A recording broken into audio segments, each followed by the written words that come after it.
ఏదో ఒకటి చేస్తా అని చెప్పి అన్ని తిట్టినారు కదా.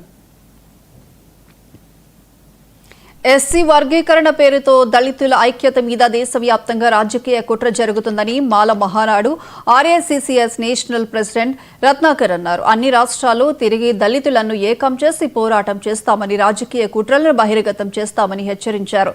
దేశంలో అందరికన్నా ముందుగా ఎస్సీ వర్గీకరణ తెలంగాణ రాష్ట్రం చేయడం, దాన్ని కర్ణాటక కాంగ్రెస్ సర్కార్ ఫాలో అవ్వడం దేనికి నిదర్శనమని అన్నారు. రాహుల్ గాంధీకి ఇదంతా తెలిసే జరుగుతుందా అని రత్నాకర్ ప్రశ్నించారు.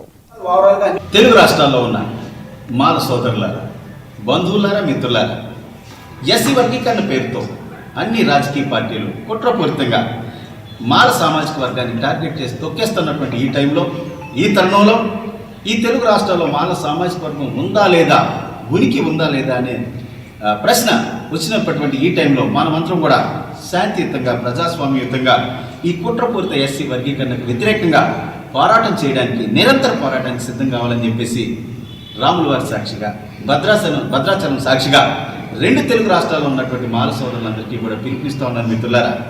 అలాగే మనకి రిజర్వేషన్ పేరుతో మనకి ఇచ్చేది 15% అంటా ఉన్నారు.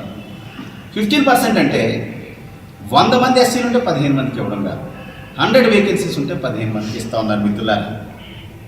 ఈ దేశంలో ఎస్సీలకు సంబంధించి, రిజర్వేషన్కి సంబంధించి ఏ విధమైనటువంటి క్యాలిక్యులేషన్స్ కానీ స్టాటిస్టిక్స్ కానీ లేవు. దీనివల్ల జనరల్గా ఒక రఫ్ క్యాలిక్యులేషన్ ఏంటంటే 100లో 4 బెనిఫిట్ జరుగుతుంది. అది కూడా నేను డబల్ చేసి చెప్తా ఉన్నాను మాల సోదరుల. ఈ 100లో 4 ఇచ్చేటటువంటి ఈ సీట్లను తెలుగు రాష్ట్రాల ముఖ్యమంత్రులు, అపూర్వ సహోదరులు మన చంద్రబాబు నాయుడు, రేవంత్ రెడ్డి తెలుగు రాష్ట్రాల్లో ఉన్నటువంటి 59 ఎస్సీ కులాలకు సమంగా పంచుతారట.